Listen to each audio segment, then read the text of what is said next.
गांधी ने चुनाव में सरकारी मशीनरी का दुरुपयोग किया है। किसका दुरुपयोग किया है?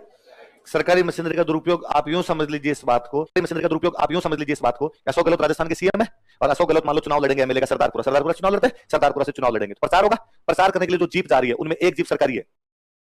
एक जीप क्या है? आप सरकारी जीप यूज में नहीं ले सकते, आप चुनाव लड़ने वाले हो तो भाई अपनी खुद की जीप लाओ। और इंदिरा गांधी के चुनाव में प्रधानमंत्री थी इंदिरा गांधी पहले से, तो कुछ सरकारी जीपें घूम गई और राजनारायण ने कहा कि जा देख लो साहब, यहाँ पे सरकारी जीपें घूमी थी, सरकारी जो धन है उसका क्या किया गया, यहाँ पे दुरुपयोग किया गया। इसलिए कोर्ट में जब मामला गया, इलाहाबाद में लोअर कोर्ट के जज हुआ करते जगमोहन सिन्हा, क्या नाम था, और जगमोहन सिन्हा डिसीजन सुनाया कि इंदिरा गांधी को चुनाव में हारा हुआ घोषित किया जाता है, इंदिरा गांधी के चुनाव को इलीगल घोषित किया जाता है, इसलिए इंदिरा गांधी सांसद नहीं है।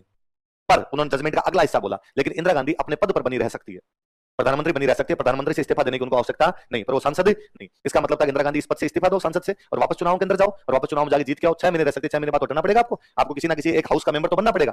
इंदिरा गांधी घर आए और इंदिरा गांधी ने घर पे आके सोचा कि मैं रिजाइन कर देती हूँ पीएम से, जब सांसद ही नहीं हो तो पीएम रहेगी क्या करूंगी, और मुझे पीएम से भी रिजाइन कर देना चाहिए। और इंदिरा गांधी बड़े फ्रस्ट्रेटेड हुए कि यार अपना चुनाव पूरी तरह से इलीगल घोषित कर दिया गया। इंदिरा के बेटे थे संजय, बेटे कौन थे?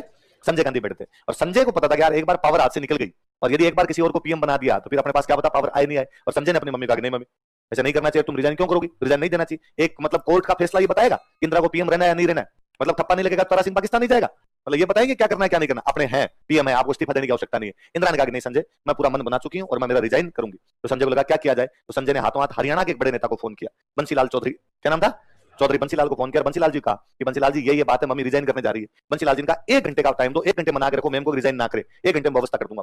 1 घंटे तक इंदिरा को इधर उधर बातों में लगाया। 1 घंटे में बंसीलाल जी ने हरियाणा बॉर्डर के आसपास दिल्ली के जो गांव है, गुड़गांव के आसपास के गांव है, यहाँ पे लोगों को फोन किए और लोगों को फोन करके जीप, पैदल, बसें, ट्रैक्टर, ट्रालियां जिसपे भर के जा सकते हो उतने भर भर के जाओ और इंदिरा गांधी के घर के चारों तरफ जाके नारे लगाओ। 1 घंटे के अंदर जनता ही जनता इंदिरा गांधी घर के बाहर खड़ी थी और जोर जोर से नारे लगा रही थी, जब तक सूरज चांद रहेगा इंदिरा तेरा, 1 2 3 4 इंदिरा की जय जय। और संजय ने जाके इंदिरा गांधी कहा कि यह है, एक कोर्ट नहीं बताएगा कि इंदिरा पीएम है कि नहीं है, जनता बताएगी। मम्मी तुम जनता के दिलों में राज करती हो और हमें रिजाइन करने की कोई भी आवश्यकता नहीं। ठीक है, इंदिरा ने कहा रिजाइन नहीं करेंगे। तो यदि आप रिजाइन नहीं करोगे तो क्या करोगे? आपके कोर्ट ने साफ साफ कहा है कि आपको इलीगल घोषित किया जाता है, तो अब क्या रहेगा आपके पास, क्या दोबारा चुनाव में जाओगे, क्या आप 6 महीने तक पीएम रहोगे? तो बंगाल के एक बहुत बड़े नेता थे सिद्धार्थ शंकर रे, क्या नाम था, सिद्धार्थ शंकर रो या सिद्धार्थ शंकर रे थे, उनको बुलाया और उनको बुलाकर सिद्धार्थ शंकर ये परिस्थितियां हैं, बताओ क्या करना है। सिद्धार्थ शंकर ने कहा 2 घंटे का टाइम दिया जाए, 2 घंटे में बता दूंगा क्या करना है। सिद्धार्थ शंकर रे 2 घंटे बाद संविधान की बुक हाथ में लेके आए और कहा मैम अप्लाई 352 352 लगाया जाए। क्या लगाया जाए? तो कहा 352 कैसे लगा सकते हैं, 352 कहता या तो सशस्त्र विद्रोह हो या बाह्य आक्रमण हो, इस सूरत के अंदर ही लगाया जा सकता। अब यह है सशस्त्र विद्रोह, पहले इस 352 में लिखा होता या तो बाह्य आक्रमण या आंतरिक अशांति। आंतरिक है तो कहा मैडम आंतरिक अशांति है कैसे, तो I can't believe it, पापा। पापा एक बार भी तुम्हारे पापा ने ये नहीं सोचा कि कामिनी मेरी बीवी है। आंतरिक है तो कहा मैडम आंतरिक अशांति है कैसे, तो ठीक एक दिन पहले जेपी की एक सभा थी, जयप्रकाश नारायण बड़े नेता थे, जेपी की एक सभा में जेपी ने भाषण दिया था कि मैं कहूंगा कि सेना और पुलिस अपने हथियार छोड़ दें और आंदोलन में शामिल हो जाए। इस भ्रष्ट और निकम्मी इंदिरा गांधी की सरकार को हटाने के लिए अब सेना और पुलिस को भी हमारे साथ आना पड़ेगा। कहा मैम साफ साफ नेता का भाषण कह रहा है कि भारत में अशांति हो जाए, यदि सेना और पुलिस हथियार छोड़ देगी तो लोग शांति से थोड़ी रहेंगे। इंदिरा ने कहा हाँ यार वेरी गुड, इंटेलिजेंट बंदे हो। जेपी को हाथों हाथ गिरफ्तार किया गया, इधर से देश में आपातकाल लगाया, आपातकाल लगा के वो पर्ची भेजी फखरुद्दीन अली अहमद के पास और फखरुद्दीन अली अहमद को कहा कि घोषणा करो कि देश में आपातकाल लग गया है। फखरुद्दीन अली अहमद ने घोषणा की कि देश के अंदर 352 के तहत आंतरिक अशांति के आधार पर क्या लगाया जाता है, आपातकाल। और जितने बड़े बड़े नेता थे उन सबको गिरफ्तार करके जेल में बंद कर दिया गया। संजय ने वापस से कैबिनेट की मीटिंग बुलाई, अब कैबिनेट की मीटिंग बुलाई संजय ने, पहले डिसीजन संजय खुद ही ले रहा है। संजय ने कैबिनेट की मीटिंग बुलाई और मीटिंग बुलाकर आपातकाल लगा दिया हमने। लोग कहते हैं मंत्री परिषद की सिफारिश पर, केवल संजय की सिफारिश पर, है ना। मंत्री परिषद की मीटिंग बुलाई और आपातकाल लग गया है। और सूचना प्रसारण मंत्री कौन है भाई तुम में से, तो सूचना प्रसारण मंत्री थे इंद्र कुमार गुजराल। कौन थे?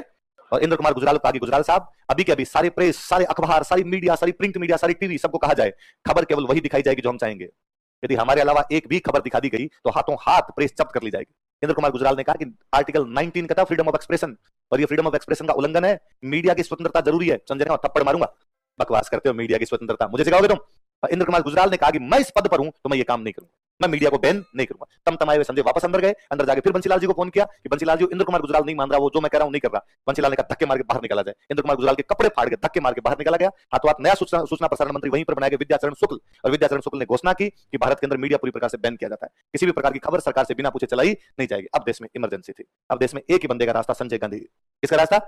और संजय गांधी ने कहा कि आज के बाद यदि किसी कार्यालय में, किसी ऑफिस के अंदर कोई भी कर्मचारी टाइम पे नहीं आया, फायर कर दिया जाएगा। इसलिए आपातकाल की सबसे बड़ी उपलब्धि है कि भारत के लोग पंक्चुअल हो गए थे। 9 बजे मतलब 9 बजे 2 मिनट पे भी कोई आए तो नौकरी से निकाला जाए।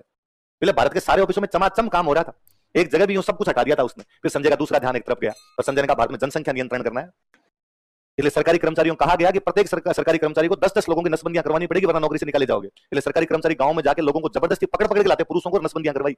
जिसकी भी नसबंदी की, आत्मा उसकी नसबंदी की, मर्फी का रेडियो पकड़ाया उसको। मर्फी कंपनी आती थी तो मर्फी कंपनी के रेडियो देते कि अब गाने सुनो और तो कुछ कर नहीं सकता, तो इधर वाला काम तो कर तुम। तो मर्फी के रेडियो जिन जिन के पड़े हैं, इसका मतलब वो उधर काम है। 70 पुराने मर्फी के रेडियो उन्हीं के घरों में मिलेंगे जो 75 के अंदर संजय गांधी के काम आ गए थे उधर।